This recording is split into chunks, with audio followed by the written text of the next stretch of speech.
Is that awesome? All right, well, welcome everybody. Glad to have you on the May webinar. Rachel is here in the office in Bozeman, and tonight's speaker is another one of our directors, Lane Giess. And so he's going to talk to you a little bit about beef carcass grading and what happens here near the end of our grand experiment. And so I'll let Lane tell you a little bit about his background and introduce himself, and go ahead and get started. Lane, it's all you. Awesome. Thanks, Rachel. Yeah, so one of my roles, my name is Lane Geis. I actually live and work remote. I live in Manhattan, Kansas, where I went to school and got a master's degree in genetics. And while I was there, I spent quite a bit of time in helping coach the meats judging team at K-State. In 2017, I was one of the coaches to the reserve national champion team. So meats judging has always been a passion of mine. I've always really enjoyed it. And so, a lot of that applies to this, and spent a lot of time in a beef packing plant and down in Garden City, Kansas at the Tyson plant. So a lot of time spent doing meats judging, but as well, a lot of my focus in my daily job with the Simmental Association is, helping build our genetic evaluation with Carcass Data, and helping identify and build knowledge around carcass traits. So, a lot of that has transitioned over into my role at ASA. So tonight I'm just going to talk really briefly about beef carcass processing and grading, and kind of the general overview of kind of what happens once that steer has left the feedlot, and you know how it gets to the consumer's ultimate plate. So I'm going to touch briefly on why I think genetics matter and why we need to be paying close attention to it as well. So a lot of these animals, for the most part, they're harvested in the Midwest. Majority of the packing plants in the nation by the big four are located here in the Midwest. Kansas, Nebraska, Oklahoma, Texas. They house a lot of feedlots and a lot of cattle. A majority of that is just because of the proximity of grain and other sources. But for the most part, all these cattle are fed out and killed here in the Midwest. So I have a map here where we just kind of show where these plants are. Some on the coast, but for the most part, they're here in the central states. I think one of the biggest things that we need to be cognizant of is the big four. These four companies slaughter over 80% of the beef in the United States. That's done by all these four companies. National Beef, which is headquartered out of Kansas City, Tyson, which is headquartered out of Arkansas, I believe, Cargill, which is in Colorado, and so is JBS. So these four slaughter 80% of the beef in the country. That's over 21 billion pounds of beef. Tyson will harvest anywhere from 28 to 29,000 head a day. Cargill will harvest the same. JBS is about 28,000, and National is about 14,000 head a day. So these guys, they're big players in the industry, and they do a lot. So one thing that's important to know is that the process of getting the cattle from the feedlot to the packing plant, right? It's still a crucial step, and it's one that we hold pretty highly, because when we transport them, this is the last step. We've put a lot of money and investment in an animal. We want to make sure that it gets to the harvest facility safely, without any type of devaluation to that animal. So we haul them very carefully. There's guidelines out there for MeatPackers and feedlots and ranches. That was done. Temple Grandin is one of the core pieces in that development of those guidelines.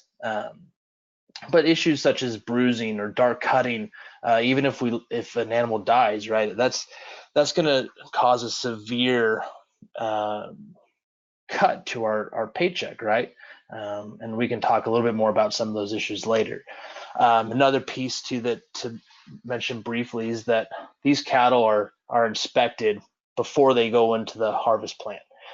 When they're offloaded, they'll go through an inspection by USDA personnel to inspect for any type of disease or illness noticeable disease or illness that would render them unsuitable for human consumption. So all of that happens before they go through the plant. So I'm going to touch briefly on kind of the process and walk you through it step by step, how we process these cattle.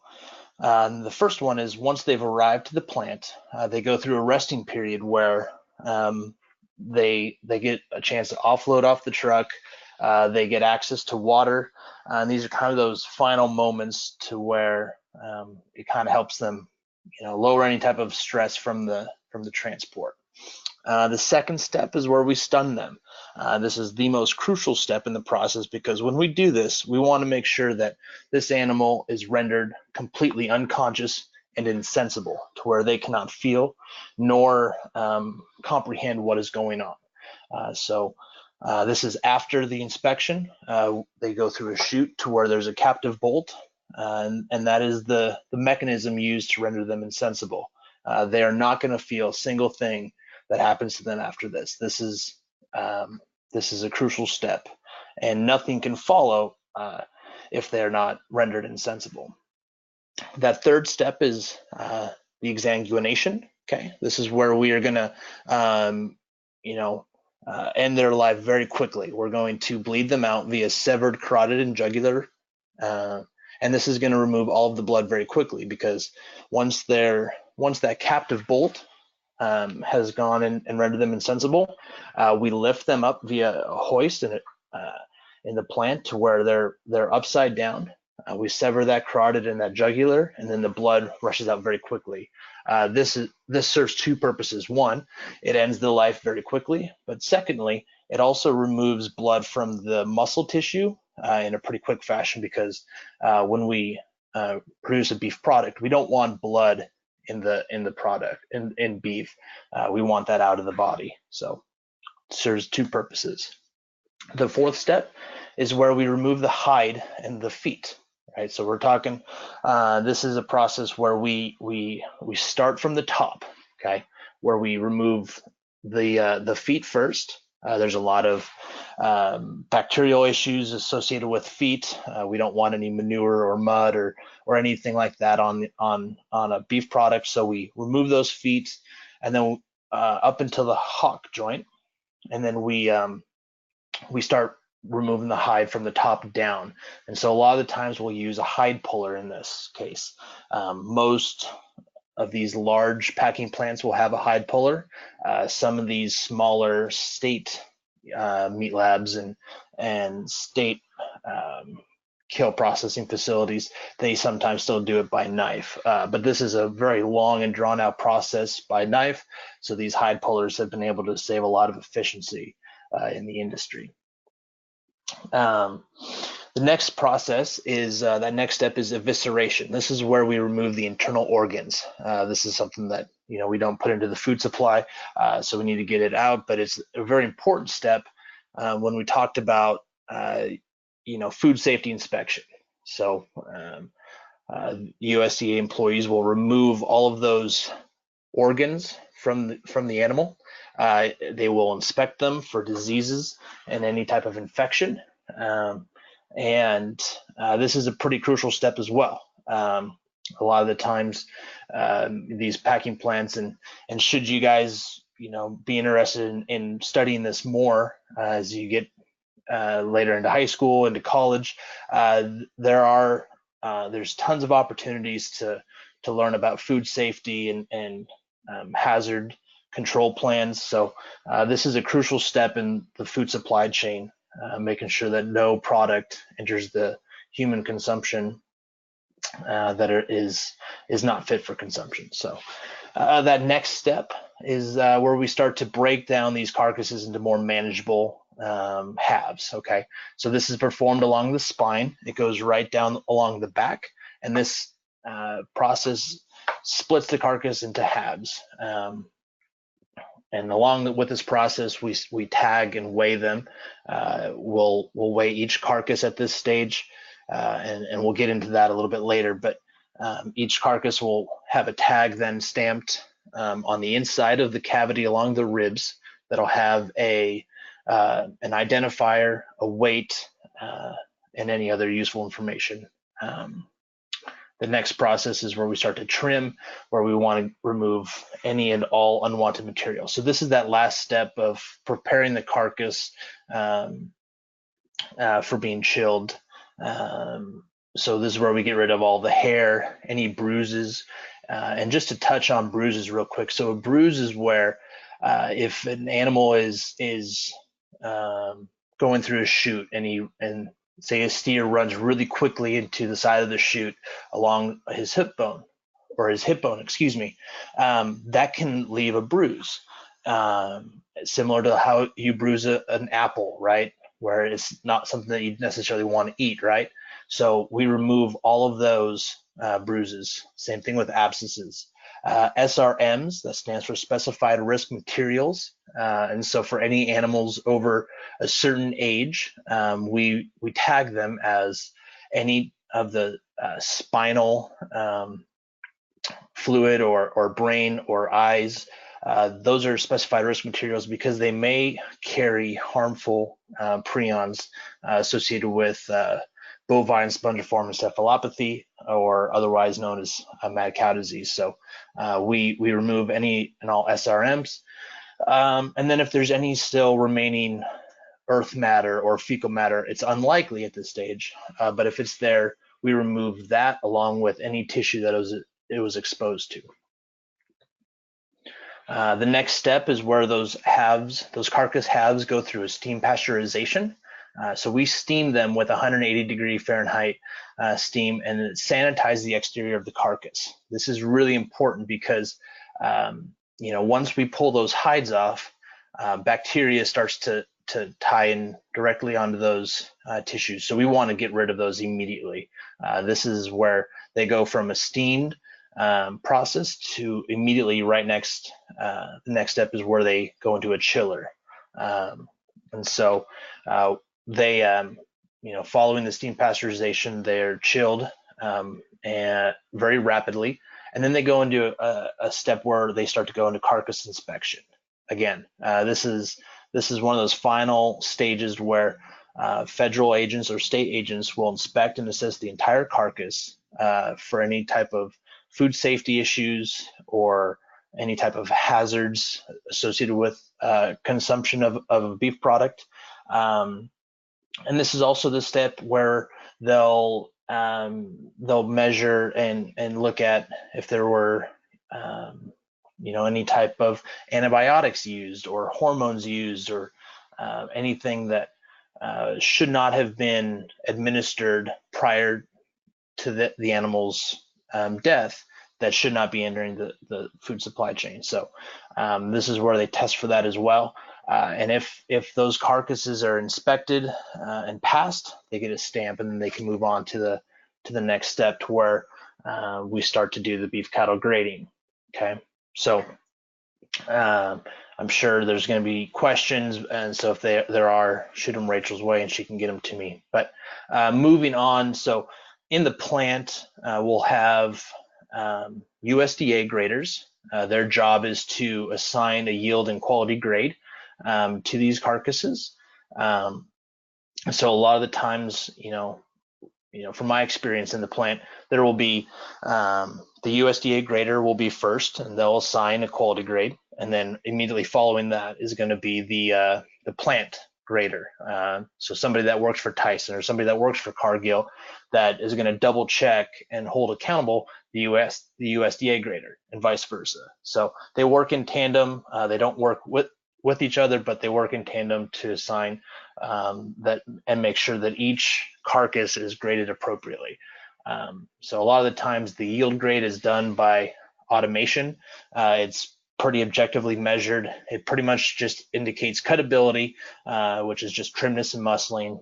And this is used to identify the amount of saleable retail cuts. So if we think about, an overly fat carcass, right? Once we break those down into wholesale cuts, we're going to have to do a lot of trimming of fat to make them, more valuable. Well, excuse me, it won't be more valuable, it'll be less valuable because we have to spend more time cutting away fat, and a lot of butchers don't want to do that. Quality grade.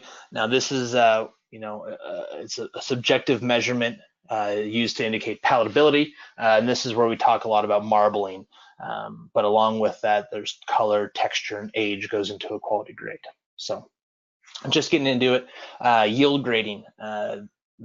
This is where we start to talk about, more fat, less muscle, and a yield grade 3 versus yield grade 5. So the picture just kind of shows on the right a steer that has a pretty good quality grade, but tons of fat on the exterior, a very small ribeye, versus the one on the left who has a larger ribeye, less fat. So moving forward in yield grading, some important things to know is dressing percentage, hot carcass weight, fat thickness, kidney, pelvic, and heart fat, and ribeye size. And I'll dive into each of those here moving forward. So dressing percentage is one of our crucial metrics in understanding carcass value. It's one that we talk a lot about.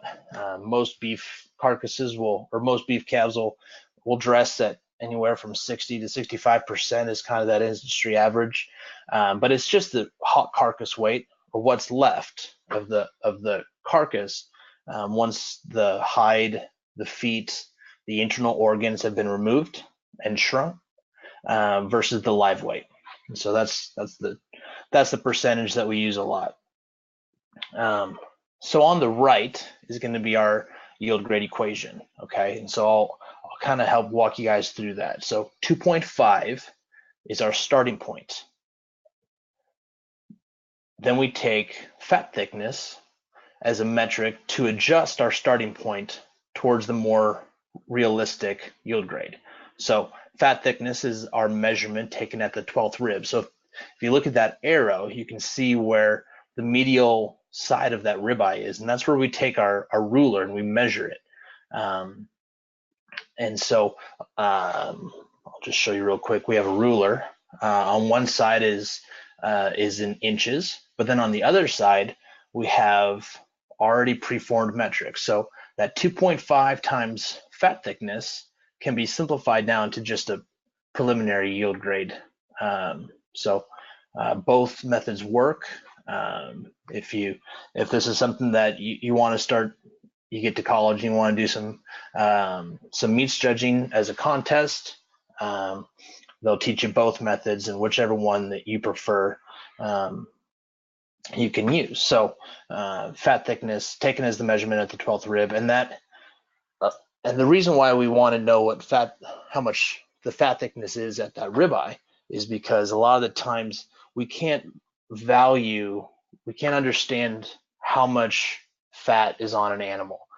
So we need to use a metric, and fat along that 12th rib is it's still high enough to where it's a pretty good representation of the overall fat on the entire animal. So we use that as a proxy for overall fat covering on an animal. Kidney, pelvic, and heart fat is the internal fat that isn't accounted for by fat thickness on the ribeye. This is reflected as a percentage of the total fat found on the carcass as a weight. Okay, total fat as weight on the carcass, and this is the fat that's found in the body cavity. So I threw up a carcass here to show you where those three locations are. So the top arrow is showing you where the fat is located in that pelvic cavity. A lot of heifers will have more fat in that pelvic cavity than steers. That second arrow is showing where that kidney fat will hang. And a lot of times that is going to be the largest proportion of internal fat found, is going to be that kidney, or what we call a kidney knob. That's what half of a kidney knob looks like. And so that'll be hanging downward, and it'll go down along that spine, and the kidney knob will be a large proportion of fat. And that third location is going to be the heart fat. Very, very often there will be little to no hard fat found, but sometimes on those really, really fat steers or heifers, you'll find quite a bit of fat down there hanging off. So kidney, pelvic, and heart fat and fat thickness, they both come to indicate overall fat as an animal for cuttability. So that yield grade equation, we started with a 2.5. We adjusted it from fat thickness, and then we adjusted it again by the kidney, pelvic, and heart fat. So now we're moving on. We've already talked about dressing percentage and carcass weight, and so we adjust the yield grade, because of weight of the animal. So if we think about a heavier weight animal is going to yield higher because there's a greater proportion of saleable product. There's going to be more muscle on a heavier weight animal, right? And so we need to make sure that we adjust for that. And then the other metric that we use to adjust for weight is ribeye size. This is one that we take as an objective measurement taken at the surface area of the ribeye at the 12th rib. So every carcass, when they go through the harvesting plant, they're going to be split along the 12th and 13th rib. So we take a saw and we find that last rib. So every steer is going to have 13 ribs. Every animal is going to have 13 ribs, and we're going to make a cut in between that 12th and 13th rib. And this is where we make all of those measurements. And so we take a measurement in square inches on the surface of the 12th rib. And the way that we do that is we take a ribeye grid, and this is just a piece of plastic ruler, and we lay it over the top of the ribeye, and then we just count the dots. It's as simple as it gets. Every 10 dots is 1 square inch. And so a lot of the times, a heavier weight carcass is going to have a higher or a larger ribeye, and a smaller carcass is going to have a smaller ribeye.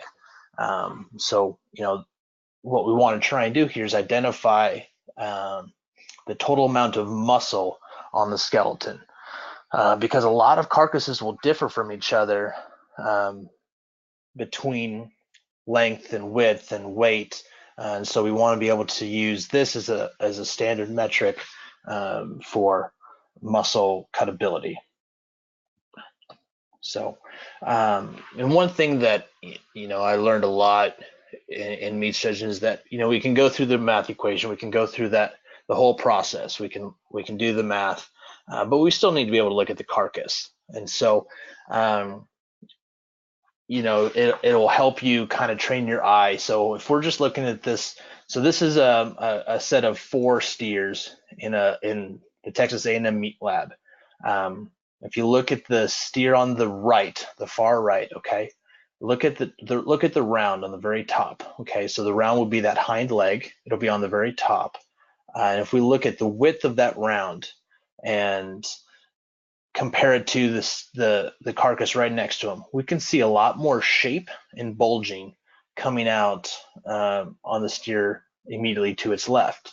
And so I know you guys can't see it very well, but if you look at the size of the ribeyes below it, there is a noticeable difference in ribeye size for that steer, that third steer versus that fourth steer. So if we were going to go through the math equation, I would step up to these carcasses. I would look at the fat thickness first, use that as my starting point. 2.5, adjust it because of fat thickness. Look at the kidney, pelvic, and heart fat, make another adjustment. And then I would use my hot carcass weight to further adjust it again. And then finally, I would look at the ribeye size. So that's the process. That's what you do in meat judging. That's what we do every day in a meat packing plant. This is what graders do every day. This is how we value based on yield a beef carcass. We talked about fat thickness too real quick. Look at the second steer versus the first steer for fat thickness. There's going to be a noticeable difference in the picture alone. So again, this is a very fun process, one that if you get into a meat lab or a meat plant, you're going to thoroughly enjoy the yield grade equation. So just doing some math, here's some practice examples. These are starting points for the 4 areas of adjustment. If you go back in these slides and look at the equation, you can kind of do the math and kind of see how these these beef carcasses will play out. So just something to try on your own if you want. Okay, so the quality grade equation. And I say equation because it is slightly an equation, but for the most part, it's just your eyes. Just use your eyes. And this is where marbling comes in to be the largest factor, right? So, you know, there's 3 ribeyes in front of you, and we use marbling to dictate what is the eating experience going to be like for the average consumer. Are they going to have a positive eating experience? Are they going to have a negative eating experience? And so if I threw a moderately abundant ribeye steak in front of you, you're going to have a pretty good eating experience. Versus the one on the far right, that slight marbling, that's going to more than likely not be a very fun steak to eat. So this is how we value carcasses. So a slight marbling will be a select, moderate is going to be average choice, and moderately abundant is going to be average prime. You know, one of those things where it doesn't seem like it takes that much marbling to get to prime, but it really does. You have to have a lot of fine, flaky marbling in those ribeyes, and unfortunately you can't see it due to the quality of the picture. But I can probably get those out again if Rachel needs them. So the other thing that a lot of people don't necessarily get to see very often is the color standards, right? You know, if you're in a meat case at your local grocery store, at Hy-Vee or Dillon's or wherever you're at, and if you see a really dark steak, is that going to be appealing to you? Very unlikely. We want to eat something that looks vibrant. We want to eat something that looks fresh. So there's beef color standards, and a lot of the times color is associated with age and maturity. So an older animal is going to have darker meat versus a younger animal who's going to have very light, a very cherry red appearing color to the muscle tissue. So again, you can kind of look at these pictures and see some differences in marbling grading. And one thing too that I'd like to point out on the number 7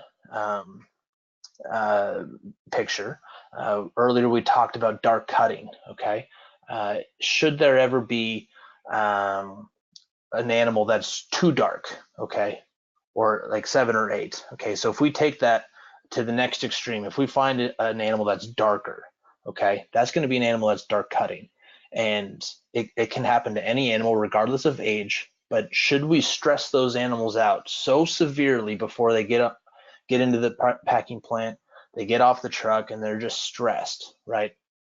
We have loaded their body and their muscle tissue with lactic acid, causing the pH to be out of whack when we chill those carcasses.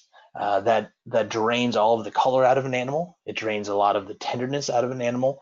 And so we talked about transportation guidelines. That proper transportation plays into even this area of beef production. So you know, that's another issue that we're trying to prevent is dark cutting or really dark meat. So real quick, just talking about kind of how we value a carcass by quality grade. So you know, here's a table that kind of just shows the relationship between marbling, maturity, and carcass quality grade. So this is that actual carcass USDA quality grade. So we talk about prime, choice, select, or standard. This is that table. And so a lot of the times, and so as you can see that maturity, A and B, those are the only age groups of cattle that can qualify for prime, choice, select, or standard. And this is a little bit outdated because it used to be to where that B was those older groups of cattle, that 18 months to 30 months of age group, and so that was an age group that they couldn't be used for export, and the A maturity was only young animals, and those are animals that could only go those were animals that only I think the Asian market would allow. So they've since made some modifications there, but that the choice, prime and select areas where a vast majority of animals will fall. So and real quick, while we're on this table, we'll talk real quick about certified Angus beef and the rest of those certified beef products, or those branded beef programs. Those specifications fall in these areas, but CAB will fall in that modest and moderate grading in that A category. So upper 2/3 choice we talk a lot about. So that small area of choice that does not qualify for certified Angus beef. So upper 2/3 choice is a term that we use pretty often.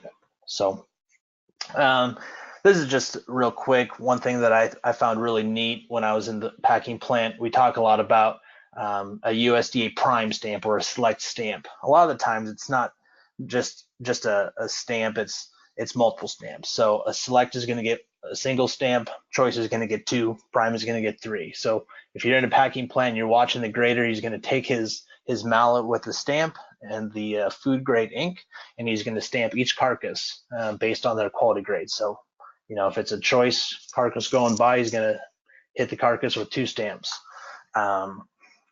If it's one of those that can qualify for a certified program, they get the certified program stamp, and then they get the other stamp. So just something cool that I thought about sharing. And so once those carcasses go through the grading rail, again, like we talked, we have the USDA grader, and then we have the plant grader. Once those carcasses along the line have gone through grading, they are stored for 2 days where they're chilled. And that's where a vast majority of the surface area in a plant is these chilling coolers. But then following that, they're either shipped via truck to another processing facility, or some of these plants will have a secondary processing facility on site to where they're broken down into wholesale cuts, further processing. So this is just a diagram to show you the different wholesale cuts and kind of what happens. That's another discussion for another day, but just one of those things. It's kind of cool to see it and visualize it. So real quick, while we're still on this slide, the rib wholesale cut and the loin wholesale cut, that is all the same muscle, and the intersection between the rib and loin, that's where we make that 12th and 13th slice in that carcass. So just something to help visualize it again, kind of the anatomy of these carcasses. One thing that I'd encourage you guys to check out if you get the chance, okay, is to go check out the USDA weekly car lot report. If this is something that interests you, we talk a lot about in the industry the choice and prime spread, or the choice select spread. This is a report put out weekly by the USDA, and it helps summarize beef carcass valuations and prices. So on this report, and if you follow the link, there's a lot more to these reports, but it'll show you the number of pounds produced that week, the price range, and then the boxed beef cutout values. So a really kind of fun report, one that I don't want to just spend a whole lot of time on with you guys, but one that I would go check out to help talk about it. So the biggest discussion that I like to have, right? So if I'm a seed stock producer, why should I care about all of this? My job is to make genetics. My job is not to, I don't get paid every day to produce higher quality beef. That's just not the case, right? However, this is the most crucial stage of our production. Okay, so the triangle represents, in its simplest form, the beef industry. The very top of that pyramid is the nucleus herds, or the seed stock herds, the elite herds, the ones where our job is to sell genetics. The middle stage is the multiplier herds. Those are the ones that are mass producing replacement heifers or mass producing bulls, okay? And then the bottom portion of that triangle is the commercial herds. the commercial cattlemen, the people that make up 80 to 98% of the industry, is in that bottom third of that triangle. And they're the ones that every day they get paid to have a higher quality product, a paid by pounds type of operation. And so they get their genetics from us. They buy bulls from us every day. That's why this is so important. So our job as a seed stock producer is to make improvements for them. Our job is to help direct genetics in a positive direction. So carcass traits, the improvements in carcass traits is started by us. So that's why it's so important to be cognizant of carcass traits and carcass production as a whole. And so, you know, and a lot of what my job is at ASA is helping to build knowledge and awareness around these hard to measure traits. Carcass is one of the hardest to measure traits. If we think about it, right, in a seed stock operation, if I'm raising cattle to be bulls and replacement heifers, that means that I'm not feeding them out and sending them to a harvest facility. You know, we might have a cull pan, but that represents probably less than 15 to 20% of our annual calf crop. And a lot of the times we don't collect carcass data on them because, well, we just don't. And so if and this graph will show, you know, if annually the ASA gets 140,000 animals reported a year. Of those animals that get reported, less than 1% will ultimately have an actual carcass record, and less than 20% will even have an ultrasound record for carcass traits. And so it's extremely and crucially important to our genetic evaluation as a whole to get carcass information. And so programs like these are what help build and foster data collection and awareness for carcass traits. So the Carcass Merit program is one, it's our young sire test where we enroll bulls. The carcass expansion effort is where we're going out, we're identifying these carcass calves, we're enrolling them in the evaluation, we're gathering carcass data on them, and then we're genotyping them. And then obviously the steer profitability competition, which you're familiar with. And so these programs bring in hundreds and thousands of useful records annually. The Carcass Merit program and Carcass Expansion program are one of the largest programs of their kind in genetic evaluations across the board. We're doing extremely powerful things to try and improve our awareness and knowledge for carcass traits. So I don't know if you all saw this, but back last fall, we did a small article, and we talked about kind of the same things that we've just talked about, right? Carcass data collection, why it's important. But one thing that we did is we went back and we looked, and we found all of the people that have submitted actual carcass records through enrolling bulls in the Carcass Merit program, through sending harvest data directly to us, or even participating in this steer profitability competition. These are all the names of people that have submitted carcass data to the association. That's a small number of people in the grand scheme of things. And so I would pat yourselves on the back and be super proud that you're a part of a program like this that places so much effort and really helps build some knowledge in a crucial area of the evaluation. So with that, Rachel, I have nothing left to say unless there's questions. So. All right. Well, wonderful. Thank you so much, Lane. You guys go ahead and if you have some questions, go ahead, type those in the chat box and let me know. I'm going to switch back here and see if I can't figure out how to show you the feedback assignment.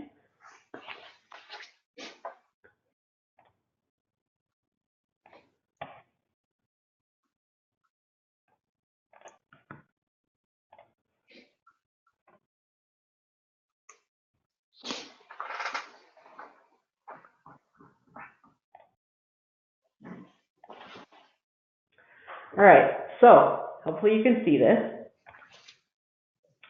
And so feedback assignment is the same layout as we did last month.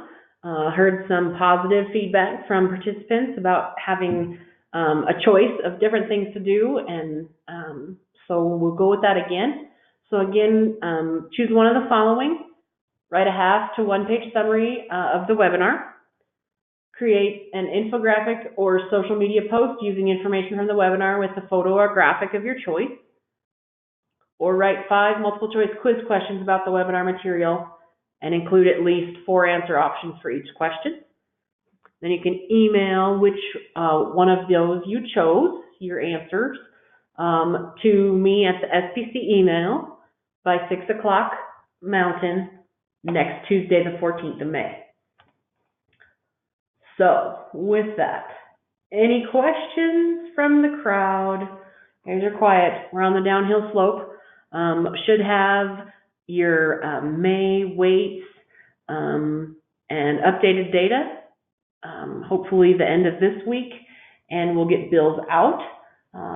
If you have any questions about any of those kinds of things, let me know. Half of the steers did go to the plant, so we'll kind of stay tuned to wait and hear more from the folks at Mizzou about when they want to send the second half. But that's really awesome to have calf feds head to the plant in April. So it's really awesome to have it happen before June in a lot of places. So again, like Lane said, there's lots of reasons to pat yourselves on the back. You're doing a great job. Really enjoyed getting to know each and every one of you. So with that, I don't see any questions. So thanks again to Lane. Look forward to reading your feedback assignments, and we'll catch you on the flip side in June. Thank you, Lane. Thanks, Rachel.